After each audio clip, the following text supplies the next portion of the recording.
ഇതെവിടെയായിരുന്നു എൻ്റെ കുട്ടി? നീ അന്വേഷിക്കാൻ ഇനി ഒരിടവും ബാക്കിയില്ല. ദേ, ഇവിടെ ഒരാൾ നിന്നെ കാണാനായിട്ട് എത്ര നാഴിക മോട്ടോർ സൈക്കിൾ ഓടിച്ചിട്ടാ വന്നിരിക്കണേന്ന് അറിയോ നിനക്ക്? ഓ, അത്രയ്ക്ക് ദൂരമൊന്നുമില്ല. ഏറിയാൽ ഒരു 5-6 കിലോമീറ്റർ ഉണ്ടാവും. അത്രയല്ലേ ഉള്ളൂ? അത്രേ കാണും. അതാ ഇപ്പൊ ഇത്ര വലിയ ദൂരം. മുത്തശ്ശി, പണ്ടത്തെ നാഴികയല്ല ഇപ്പോഴത്തെ കിലോമീറ്റർ. അതറിയില്ലേ? ഇല്ല ഇല്ല, എല്ലാം അറിയുന്ന ഒരാൾ ഇവിടെ ഉണ്ടല്ലോ. ദൂരത്തിന്റെ അല്ല, അതും എന്റെ സ്പീഡിന് ഒന്നൊരു ദൂരമല്ല.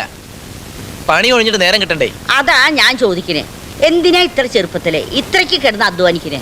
ചോദിക്കണേ അങ്ങോട്ട്. എന്ന് ചോദിച്ചാ മുത്തശ്ശി ജീവിക്കണ്ടേ? പിന്നെ വേണം വേണം. അച്ഛക്കും മക്കൾക്ക് അന്വേഷിച്ചു കൊടുക്കണമായിരിക്കും. നിനക്കൊരുത്തിന് അല്ലലില്ലാതെ കഴിയാനുള്ള വകയും സ്വത്തൊക്കെ നിന്റെ അച്ഛന് ഞാൻ കൊടുത്തിട്ടുണ്ടോ? അതറിയില്ലേ? പോയി നിന്റെ തന്തയോട് ചോദിക്കും. കൊടുത്തില്ല എന്നൊന്നും ഇവിടെ ആരും പറഞ്ഞില്ലല്ലോ. ശരിക്കും കൊടുത്തിട്ടുണ്ട്. ഇവളുടെ അമ്മയ്ക്ക് കൊടുത്തതിനേക്കാൾ കൂടുതൽ അവനാ കൊടുത്തത്. പഠിപ്പ് കുറവാണെന്നും പറഞ്ഞു. അയ്യോ മുത്തശ്ശി കൊടുത്തതെല്ലാം അവിടെയുണ്ട്. ഒന്നും ആരും കളഞ്ഞു കുടിച്ചിട്ടില്ല. പിന്നെന്താ, അതുപോരെ? പോരേന്ന് ചോദിച്ചാ ഇനിയുള്ള കാലത്ത് കൃഷി കൊണ്ടൊന്നും ഒരു രക്ഷയില്ല. സുഖമായിട്ട് ജീവിക്കണമെന്നുണ്ടെങ്കിൽ ബിസിനസ് കൊണ്ടേ കാര്യമുള്ളൂ. ഓ, കഷ്ടപ്പെട്ടാലേ കാശുണ്ടാക്കാനൊക്കൂ. ആ, അത് നേര്. ഓ, നീയും കൂടെ കൂട്ടുനിന്നു. ഇത് തന്നെ ഇപ്പൊ കഴിഞ്ഞ 3-4 മാസം ഒരുപോലെ കണ്ണടയ്ക്കാതെ ഓടി നടന്ന് സാധിച്ചതാ. ഇതെന്താടാ മോനെ ഇത്? ഇത് മുത്തശ്ശി പുതിയൊരു ഡ്രൈ ക്ലീനിങ് ഷോപ്പും വീഡിയോ കാസറ്റ് ലൈബ്രറിയും ഒരു ചെറിയ കൂൾ ഡ്രിങ്ക്സ് ബാറും പിന്നെ കുറെ ലൊട്ടിലൊടുക്ക് പരിപാടികളും ഒക്കെ ആയിട്ട് ടൗണിന്റെ നടുക്ക് ആ ശിവന്റെ അമ്പലത്തിനടുത്ത് ഒരു മിനി മാർക്കറ്റിംഗ് കോംപ്ലക്സ്. എല്ലാം കൂടെ ഒറ്റ കെട്ടിടത്തില്. 17-ാം തീയതി ഉദ്ഘാടനം. എങ്ങനുണ്ട്? ഇത്രയൊക്കെ ആയ സ്ഥിതിക്ക് ഒരു മിനി ഹെയർ കട്ടിംഗ് സലൂണും കൂടെ ആവാമായിരുന്നു. എന്റെ കുഞ്ഞൊരു ഐശ്വര്യമുള്ള കാര്യം എന്ന് പറയുമ്പോ ഓട്ട് മുത്തശ്ശി, അവക്ക് എന്റെ അടുത്തല്ലേ ഇങ്ങനെല്ലാം പറയാനൊക്കെ ഉള്ളൂ. എന്നാലും നാളെ ഒരിക്കൽ കഴുത്തിൽ താലി വെക്കേണ്ട പുരുഷന്റെ അടുത്ത് തുടങ്ങി. അതെ, പഠിക്കുന്നിടത്തുനിന്ന് വിളിച്ചു വരുത്തിയിട്ട് ആളെ വട്ടുകയറ്റാൻ തുടങ്ങിയാലുണ്ടല്ലോ. പരീക്ഷ വന്ന് മൂത്ത് നിൽക്കുന്ന നേരത്താ കഴുത്തെ താലി വെക്കല്. പിന്നെ 17-ാം തീയതി ഉദ്ഘാടനം, വന്നേക്കണം കേട്ടോ. എനിക്കിന്ന് എക്സാമാ. ഇത് കഴിഞ്ഞിട്ട് എക്സാമിന് പോയാ പോരെ? നീ അങ്ങോട്ട് ചെന്ന് അവളോട് പറയടാ. ഇവിടെ നിന്നോണ്ട് കുറുക്കം കൂവണ പോലെ കൂവാതെ ചെല്ലങ്ങോട്ട്. ഇപ്പോഴത്തെ പിള്ളേര് നീട്ടി വർത്താനം പറഞ്ഞ് കാർഡും അടിച്ച് ചുമ്മാ നടക്കാനല്ലാതെ. ഓ, ഇങ്ങനുണ്ട്. കുഴപ്പമില്ല. പക്ഷേ എന്തോന്നാ ഈ ഷോപ്പി? അതാ കളി. ബുദ്ധി ഉണ്ടെങ്കിൽ പറ. അതിലൊരു ടെക്നിക്കുണ്ട്, ഒരു ട്രിക്ക്. പറ. ആഹാ, എന്താ അത്? പിടിയിട്ടില്ല? ബുദ്ധിയില്ലല്ലോ. ഷോപ്പി എന്ന് പറഞ്ഞാൽ shop at P, shop at Pradeep. ഇപ്പൊ മനസ്സിലായോ? എന്താ ബുദ്ധി, എന്താ ഇമാജിനേഷൻ. നോബൽ പ്രൈസ് ആരൊന്നും കാണണ്ട. കണ്ടോ കുഴപ്പമാ. ഊരാതെ. സത്യത്തിൽ ഞാൻ വാരിയല്ലേ. അതെന്തോ ആവട്ടെ. അപ്പൊ എങ്ങനെയാ 17-ാം തീയതി? നീ വരില്ലേ? നന്നായി. പരീക്ഷയുടെ ചൂടിലോ? ഞാനങ്ങ് വരില്ല. ഇത് കൂടിയ 1 മണിക്കൂർ ഇവിടുന്ന് എല്ലാരും വരുന്നുണ്ട്. പിന്നെന്ത് വേണം? എന്നാലും അതാണോ? പ്രദീപ് എപ്പോ വന്നു? ഇപ്പോ കുറച്ചു നേരമായി. ഞാൻ വന്നത് എന്റെ ഒരു പുതിയ മാർക്കറ്റിംഗ് കോംപ്ലക്സ്. അറിഞ്ഞു. 17 തുറക്കുന്നു അല്ലേ? അതെ. All the best. Thank you. അല്ല, നീ ഇതെന്താ കുട്ടി ഭാവം? ഒന്നും പഠിക്കണ്ടേ? പഠിക്കുമായിരുന്നു എന്ന് പറഞ്ഞാ മതി. അതിനിവിടെ പഠിക്കാൻ സമ്മതിക്കണ്ടേ? ആരാ സമ്മതിക്കാത്തെ? എല്ലാരും. ഓ പിന്നെ എല്ലാരും വേണോന്ന് വിചാരിച്ചാ ആരും ഉപദ്രവിക്കാൻ വരില്ല. അതെ. അപ്പൊ അപ്പച്ചി 17-ാം തീയതി? 17-ാം തീയതിയുടെ കാര്യം ഇവിടെ നിൽക്കട്ടെ. പ്രദീപിന് ഈ കോളേജിൽ പോയിട്ടില്ലാത്തോണ്ട് സ്റ്റഡി ലീവെന്നോ ആനുവൽ എക്സാം എന്നോ ഒക്കെ പറഞ്ഞാ അതിന്റെ ഗൗരവം പിടികിട്ടില്ല. അതൊക്കെ എനിക്കറിയാം. എങ്കിൽ പിന്നെ എങ്ങനെയാ ഈ നേരത്തുള്ള ഡിസ്റ്റർബ് ചെയ്യാൻ തോന്നുന്നത്? ആരെ ഡിസ്റ്റർബ് ചെയ്തു? അത് ഓർത്താ മതി. ഓ,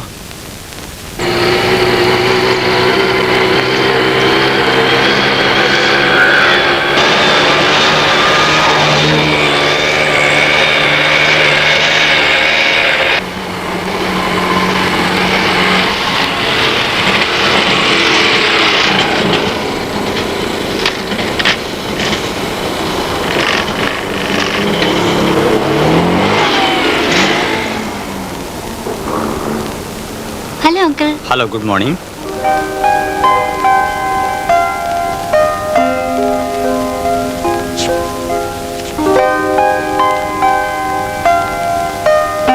ഇത് തിരക്കേടില്ലെന്ന് തോന്നുന്നു.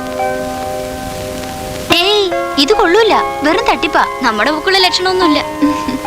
നിങ്ങൾ തിരക്കുന്നത് ഇവിടെ ഒരു കോപ്പി ഉണ്ടായിരുന്നു.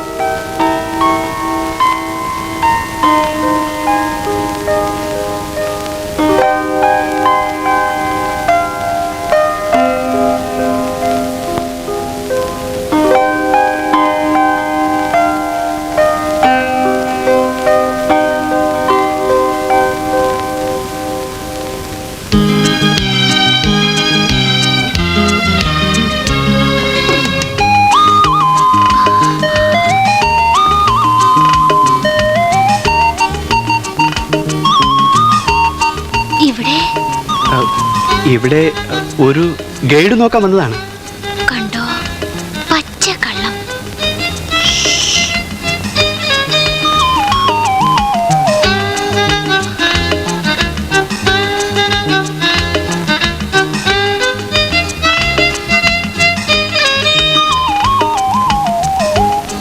ഗൈഡ് വാങ്ങാൻ പഠിക്കുന്നുണ്ടോ?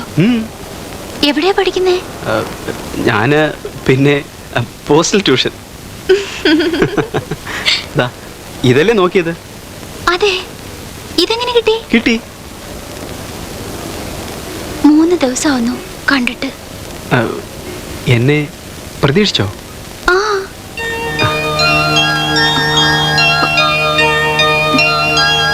ഞാൻ വരാം, ഇന്ന് വരാം.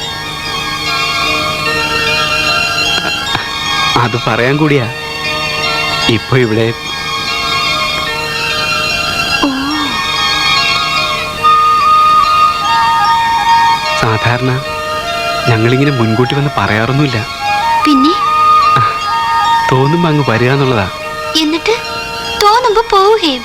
അങ്ങനെയാ, അങ്ങനെ വേണമെന്നാ പ്രമാണം.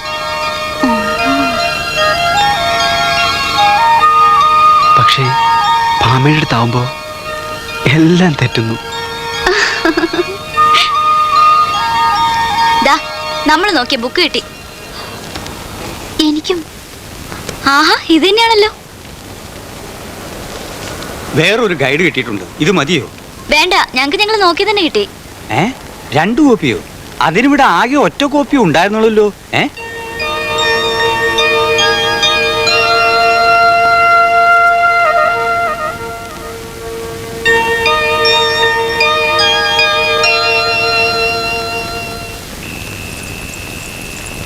ഇതെന്റെ അമ്മയുടെ ചെറിയമ്മയുടെ വകയാ, ദേവിമുത്തിയുടെ. അതിസുന്ദരിയായിരുന്നു എന്നാ കേട്ടിരിക്കണേ. സുന്ദരിമുത്തി എന്നാ ഞങ്ങൾ കുട്ടികൾ അവരെ വിളിച്ചിരുന്നത്.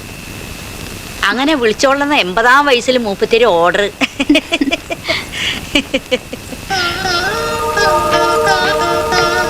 ഇതാ ഇപ്പൊ എന്താ ചന്തോന്ന് നോക്കിയേ.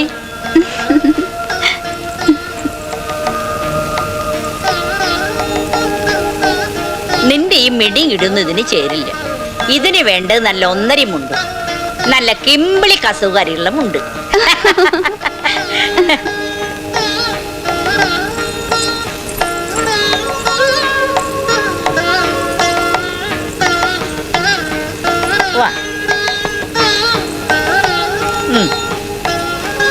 ഇതെല്ലാം നിനക്കുള്ളതാ.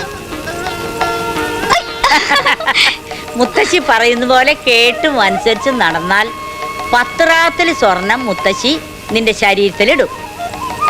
അനുസരിച്ചില്ലല്ലോ. ഇല്ലെങ്കിൽ എല്ലാം കൂടി എടുത്തോണ്ട് പോയി ഗുരുവായൂർ അമ്പലത്തിലെ ഭണ്ഡാരപ്പെട്ടിയിലിടും.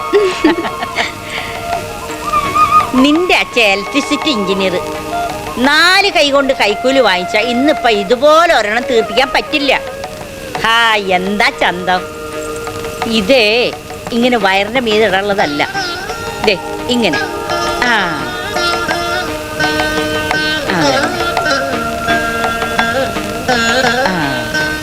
ഇന്നൊരു ദിവസത്തേക്ക് ഞാനിത് കെട്ടിക്കോട്ടെ മുത്തശ്ശി.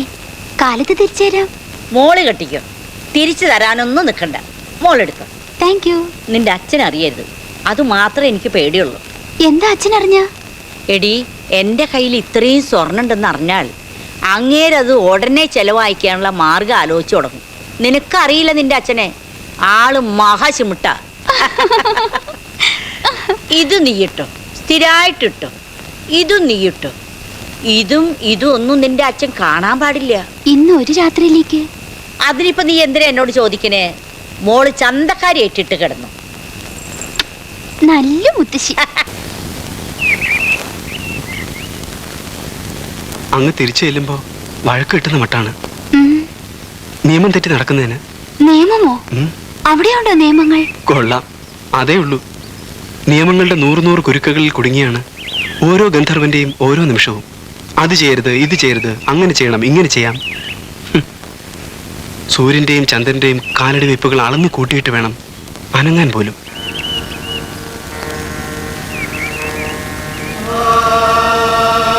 അതിനിപ്പോ എന്താ നിയമോ തെറ്റിച്ചത്? പലതും. തേടിപ്പിടിച്ച പൂവിൽ നിന്ന് തേൻ വലിച്ചെടുക്കുന്ന കാട്ടുവണ്ടിന്റെ വേഗതയിൽ കീഴടക്കുന്ന പെൺകുട്ടിയുടെ കന്യകാത്വം വലിച്ചു കുടിച്ചുകൊള്ളണമെന്നാണ് ഞങ്ങളുടെ കൽപ്പന. ഞാനത് തെറ്റിച്ചിരിക്കുകയല്ലേ ഈ നിമിഷം വരെ?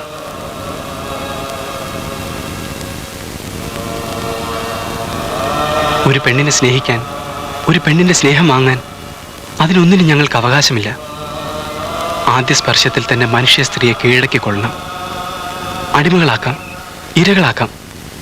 തൊണ്ടാകുമ്പോൾ പുതിയ ഇര തേടി പറന്നു പൊയ്ക്കൊള്ളണം. അങ്ങനെ പാടുള്ളൂ, ഇല്ലെങ്കിൽ ശിക്ഷയാണ്.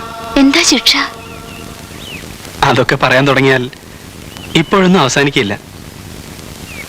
തന്നെയുമല്ല, തൽക്കാലം അത് കുട്ടി അറിയേണ്ട കാര്യങ്ങളല്ല.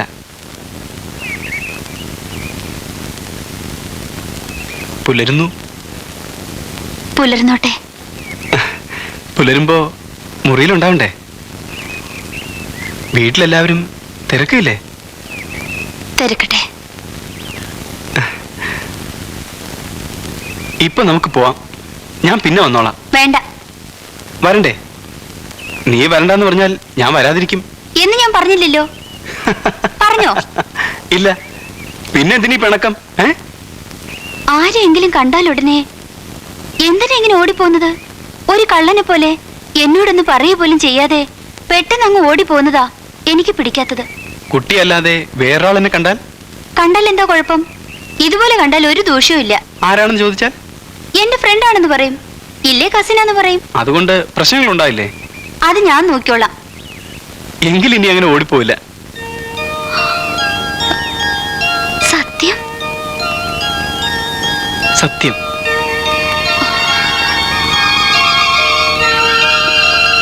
വീണ്ടും ഒരു കൽപ്പന കൂടി ലംഘിക്കുകയാണ്. എങ്ങനെ? ഒരു സമയത്ത് ഒന്നിലേറെ മനുഷ്യരുടെ മുന്നിൽ പെടാൻ പാടില്ല എന്നൊക്കെയാണ്. പക്ഷേ അത് സാരമില്ല. സ്വർഗത്തിന്റെ കൽപ്പനകളെക്കാൾ നീ പറയുന്ന അനുസരിക്കാനാണ് ഇപ്പോഴെനിക്കിഷ്ടം. മറ്റത് മടുത്തു.